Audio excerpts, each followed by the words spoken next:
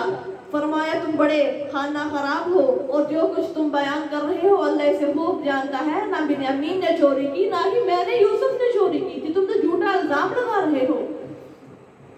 قالوا کہنے لگے اے عزیز اس کا باپ بہت بوڑھا ہے، اس کے بدلے میں ہم میں سے کسی کو رکھ لیجئے، ہم دیکھتے ہیں کہ آپ بڑے ہی نیکوکار ہیں. کہنے لگے کہ ہم تو یعقوب کو ایک عہد و پیمان دے کر کے آئے ہیں، اگر اس دفعہ بھی ہم جا کر کے بنیامین کے بارے میں ایسی ساری کہانی ہے تو سچ، لیکن ابا جان تو اس کو جھوٹی خیال کریں گے نا، اور وہ کہیں گے کہ میرا بیٹا بہت نیک ہے، بنیامین کی تربیت میں کوئی شک نہیں، اس نے چوری نہیں کی، تم نے پھر سے کوئی نہ کوئی گیم چلائی ہے. کہنے لگے کہ یوسف اے بادشاہ وقت آپ ایسا کریں کہ اب ہمارے بھائیوں میں سے کسی کو رکھ لیجیے اور بنیامین کو اب چھوڑ دیجیے. قال معاذ اللہ، اس نے کہا خدا کی پناہ کہ ہم سوا اس کے جس کے پاس ہم نے اپنی چیز پائی کسی دوسرے کو گرفتار کر لیں، ایسا ہم کبھی بھی نہیں کریں گے، ایسا کریں تو یقیناً ہم ظالم ٹھہریں گے. پھر جب وہ اسے بالکل مایوس ہو گئے تو الگ ہو کر سرگوشیاں کرنے لگے. سارے بھائی اب آپس میں باتیں کرنے لگے. ان میں سے بڑے نے کہا کہ تمہیں معلوم نہیں کہ تمہارے باپ نے تم سے اللہ کی قسم لے رکھی ہے اور پہلے بھی یوسف کے معاملے میں تم قصور کر چکے ہو، سو میں تو یہاں سے نہیں جاؤں گا جب تک میرے ابا مجھے اجازت نہ دے، یا اللہ میرے لیے کوئی تدبیر نکالے اور وہ بہترین تدبیر کرنے والا ہے. سب سے بڑا بھائی بھی سیپریٹ ہو گیا، اس نے کہا کہ میں نہیں جاؤں گا. اب مجھے اپنے ابا کے پاس جاتے ہوئے شرم آتی ہے، جب تم نے یوسف کے معاملے میں بھی ایسا قصور اور ایسی غلطی کی، اب بنیامین کے بارے میں بھی ایسے کرو گے تو میں نہیں جاؤں گا جب تک میرا ابا مجھے خود نہ بلائے. ارجعوا الی ابیکم، پھر جاؤ اپنے باپ کے پاس تم اور اسے کہو کہ ابا آپ کے بیٹے نے چوری کی ہے اور ہم نے تو اپنے علم کے مطابق شہادت دی تھی اور ہمیں غیب کے کچھ خبر نہ تھی، اور جس گاؤں میں ہم تھے آپ وہاں سے پوچھ لیں اور اس قافلے سے بھی دریافت کر لیں جس میں ہم واپس آئے ہیں اور ہم بالکل سچے ہیں. کہنے لگے کہ جہاں جس علاقے سے ہم آئے ہیں وہاں کے لوگوں سے بھی آپ جا کے پوچھ لیں، ہم جھوٹ نہیں بول رہے. اعتماد جب ایک دفعہ اٹھ جاتا ہے تو پھر بار بار اعتماد نہیں کیا جاتا. یعقوب علیہ السلام نے کہا کہ نہیں، بلکہ تم نے اپنے دل سے ایک بات کر لی ہے، فصبر جمیل، تو صبر ہی بہتر ہے. میں نے کل بھی بتایا تھا کہ صبر جو ہوتا ہے ایسا ہوتا ہے اس کے اوپر نہ تو رویا جاتا ہے، نہ کسی کو اپنے دل کی پریشانی بتائی جاتی ہے. ایسا صبر ہی اچھا ہے جو یعقوب علیہ السلام نے کیا. انہوں نے کوئی شکوہ شکایت نہیں کیا اللہ سے، کسی کے آگے بھی اپنی اس پریشانی کو ذکر نہیں کیا. اور اتنا روئے، 40 سال بیٹا جدا رہا، اتنا روئے کہ آنکھوں کی بینائی چلی گئی، اور پھر بھی کسی سے شکایت نہیں کی کہ میرا بیٹا گم ہو گیا ہے.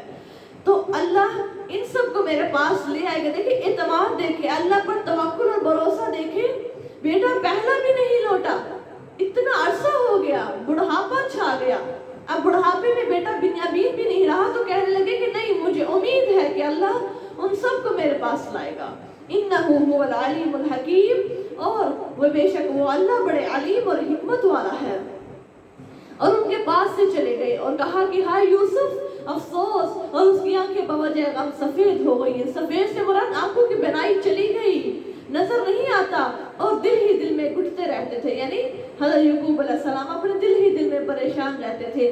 قالوا تاللہ تفتح تذکر یوسف حتی تکون حرضا او تکون من الحالکین. بیٹے کہنے لگے کہ با خدا آپ یوسف کو یاد کرتے رہیں گے یہاں تک کہ آپ سخت بیمار ہو جائیں گے یا جان ہی دے دیں گے. اتنا یوسف کو یاد. ہمارے کسی آپ کے پاس اتنے بیٹے ہیں، اب ان میں سے اللہ اگر ایک بیٹا لے بھی لیا تو کوئی بات نہیں، 10-11 کی جماعت آپ کے پاس موجود ہے. لیکن نہیں. قال انما اشکو بثی وحزنی الی اللہ. یعقوب علیہ السلام نے کہا کہ میں نے اپنی بے بسی اور غم کی شکایت اللہ ہی سے کی ہے. یعنی میں نے تم سے کوئی شکایت نہیں کی. میں نے تب بھی کہا تھا کہ اے اللہ میں صبر جمیل کروں گا، اور اب بھی میں نے اپنے اللہ سے کہا کہ فصبر جمیل، صبر ہی اچھا ہے.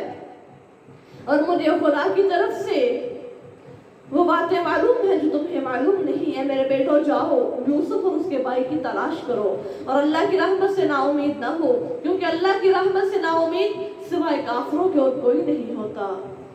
فلما دخلوا علیہ، پھر جب اس کے پاس آئے تو کہنے لگے اے عزیز مصر، اور ہمارے گھر والوں کو بہت تکلیف پہنچی ہے۔ اب گئے سارے بھائی دوبارہ مصر کے اندر، مصر کے بادشاہ کو کہا، یعنی یوسف علیہ السلام کو، عزیز مصر، ہمارے گھر والوں کو یعنی میرے ابا کو بڑی تکلیف پہنچی ہے اور ہم بہت ہی حقیر سی پونجی لے کر آئے ہیں، سو ہمیں پورا گلا دیجیے اور ہم پر خیرات کیجیے، اللہ خیرات کرنے والوں کو جزائے خیر دیتا ہے۔ قال هل علمتم، اس نے پوچھا کہ کیا تمہیں معلوم ہے کہ نادانی کے زمانہ میں تم نے یوسف اور اس کے بھائی کے ساتھ کیا کیا تھا؟ کہنے لگے کہ آپ ہی یوسف ہیں۔ دیکھیں پوچھا، سوال کیا، تم بتاؤ کہ تم نے یوسف کے ساتھ بچپن میں کیا کیا تھا؟ اب ان کو پتا چل گیا کہ اگر یوسف ہے تو یہ ہم سے پوچھ رہا ہے۔ کہنے لگے قالوا اِنَّكَ لَأَنْتَ یوسف، کہنے لگے کہ آپ ہی یوسف ہے۔ اس نے کہا ہاں میں یوسف ہوں اور یہ میرا بھائی ہے، ہم پر اللہ نے کرم کیا، احسان کیا اور اس میں کوئی شک نہیں، جو محض اللہ اسے ڈرتا ہے اور صبر سے کام لیتا ہے تو بلا شبہ اللہ نیکوکاروں کا اجر ضائع نہیں کرتا۔ قالوا تاللہ، انہوں نے کہا کہ باخدا اللہ نے تم کو ہم پر فضیلت دی ہے اور بے شک ہم خطاوار تھے، اپنی غلطی کو مان لیا۔ یوسف علیہ السلام نے کہا آج تم پر کوئی الزام نہیں، خدا تمہیں معاف کرے اور وہ سب سے زیادہ مہربان ہے۔ ذرا دیکھیے ان کا بھی حوصلہ دیکھیے، اپنے باپ سے اتنے سال جدا رہے، بھائیوں نے اتنا ظلم کیا کہ کنویں میں پھینک دیا، جب اللہ نے جو مصر کی بادشاہت عطا فرمائی، تخت شاہی پر بیٹھے ہوئے ہیں، کوئی پچھلی بات یاد نہیں کروائی۔ کیا کہا؟ قال لا تثریب علیکم اليوم، آج تم پر کوئی الزام نہیں، جو میں تمہیں اللہ کی رضا کے لیے معاف کر دیا ہے۔ دیکھیں یہ انبیاء کے جگر ان کے حوصلے ہوا کرتے ہیں، عام انسان میں اتنا دل کہاں ہوتا ہے کہ وہ کسی کو معاف کر سکے۔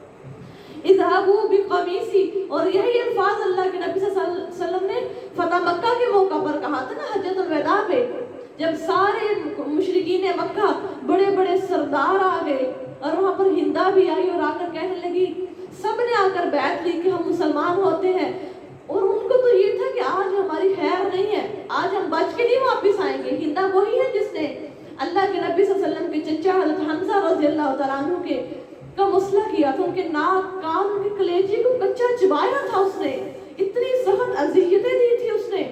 اور آئی جب فتح مکہ کا موقع ہوا تو اللہ کے نبی ہم بیعت کر کے مسلمان ہونا چاہتے ہیں، اور جب انسان دائرہ کفر سے مسلمانی میں داخل ہوتا ہے تو اس کے سابقہ سارے گناہ معاف کر دیے جاتے ہیں۔ دیکھیں اسلام نے کتنی آزادی، کتنا ایک اچھا یہ اصول رکھا ہے۔ اور آ کر کہنے لگی، اللہ کے نبی صلی اللہ علیہ وسلم نے تب بھی سارے بڑے بڑے کفار اور مشرکین سے کہا لا تثریب علیکم اليوم، آج تم پر کوئی الزام نہیں ہے، جیسے یوسف علیہ السلام میرے بھائی یوسف نے اپنے بھائیوں کو معاف کیا، آج میں بھی تم سب کو معاف کرتا ہوں۔ اذهبوا بقمیصی، میری قمیص لے جاؤ، اسے میرے ابا کے چہرے پر ڈال دینا۔ اب یہ کون کرتا دے رہا ہے؟ اپنی یوسف علیہ السلام اپنا کرتا دیتے ہیں، کہتے ہیں جاؤ یہ میرے ابا کے چہرے پر ڈال دینا، ان کی آنکھیں روشن ہو جائے گی، ان کو میری جدائی نے اتنا رلایا ہے کہ ان کی آنکھوں کا نور چلا گیا، اب جب ان کے چہرے پر یہ میرا کرتا لگے گا تو ان کی آنکھوں کی بینائی واپس لوٹ آئے گی، اور میرے پاس اپنے تمام خاندان کو لے آؤ۔ جب قافلہ روانہ ہوا تو ان کے باپ نے کہا اب یہاں سے قافلہ مصر سے روانہ ہوا ہے، وہاں یعقوب علیہ السلام اپنے گھر میں بیٹھے ہوئے ہیں، کیا کہا اگر تم مجھے سبق رائے نہ بتاؤ تو میں کہوں کہ مجھے یوسف کی خوشبو آتی ہے۔ کہنے لگے کہ مجھے یوں لگتا ہے جیسے فضاؤں میں میرے بیٹے کی خوشبو پھیل گئی ہے۔ وہاں سے وہ کرتا لے کے نکلے مصر سے، انہوں نے کہا با خدا آپ اپنی پرانی دن میں مبتلا ہیں، کہنے لگے کہ آپ اپنی پرانی عادت ہے، آپ تو ہمیشہ سے کہتے آئے ہیں کہ یوسف یوسف کرتے آئے ہیں، اگر آج آپ نے کہہ دیا تو کوئی بڑی بات تھوڑی ہے۔ پھر جب خوشخبری دینے والا آیا اور اس نے وہ قمیص آپ کے چہرے پر ڈال دی تو آپ کی آنکھیں روشن ہو گئی، کہنے لگے کیا میں نے نہیں کہا تھا مجھے خدا کی طرف سے وہ باتیں معلوم ہیں جو تمہیں معلوم نہیں ہیں۔ قالوا یا ابانا استغفر لنا ذنوبنا انا كنا خاطئین، انہوں نے کہا جواب میں اے ہمارے ابا جان ہم خطاوار ہیں، ہمارے لیے ہمارے گناہوں کی بخشش طلب کر دیجئے۔ اپنے گناہوں پر انہوں نے اقرار کر لیا، اور یہاں سے ایک پوائنٹ یہ بھی نکلتا ہے جب انسان اپنے گناہوں کا اقرار کر لیتا ہے پھر اسے اللہ معاف کر دیتا ہے۔ فرمایا اب یعقوب علیہ السلام نے فرمایا